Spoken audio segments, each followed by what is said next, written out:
Para sa mga angkas rider dyan na kailangan na magpa-change motor, mga paps, lakasan nyo loob nyo, no? Change motor na. Mahirap bumiyahe kapag hindi naka-register kay angkas yung motor ninyo. Alam nyo na, paps. O, tara, panoorin natin to si paps. O, mag-change motor siya.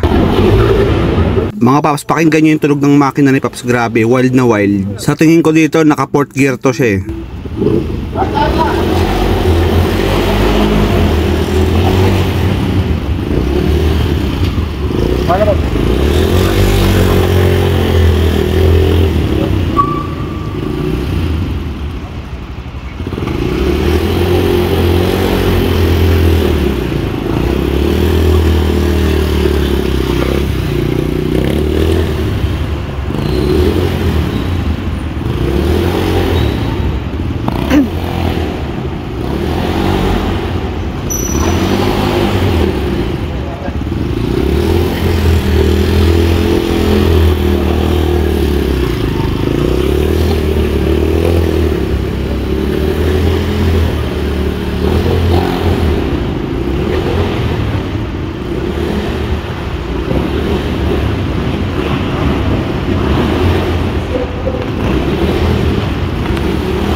Dapat segunda talaga. Nakakwarta to. Kwarta yata itong cambio ni Paps.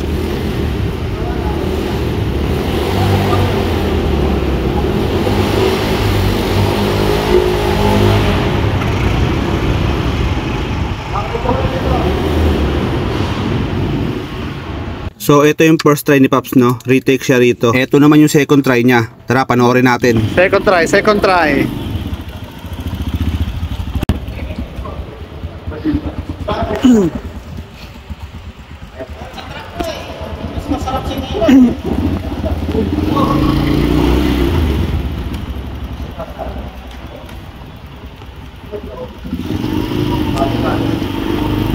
Ipakita mo kung sino ka.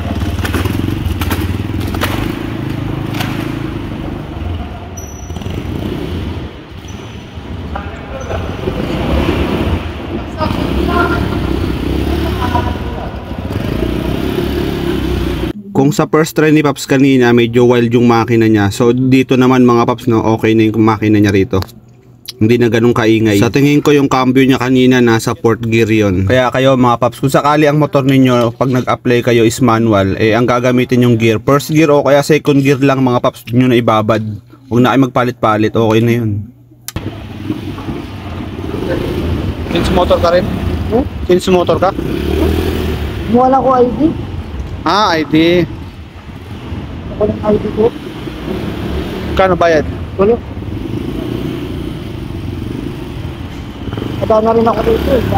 Bunin ko na. Oh, dito ka na rin lang naman pala eh. Padaan lang ako.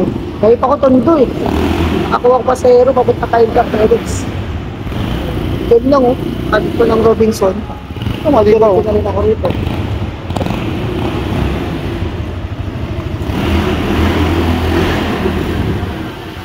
So ito na yung second try ni Paps, ano? Pasado na siya rito, kaya naman congrats Paps and good luck. Ride safe lagi sa biyahe.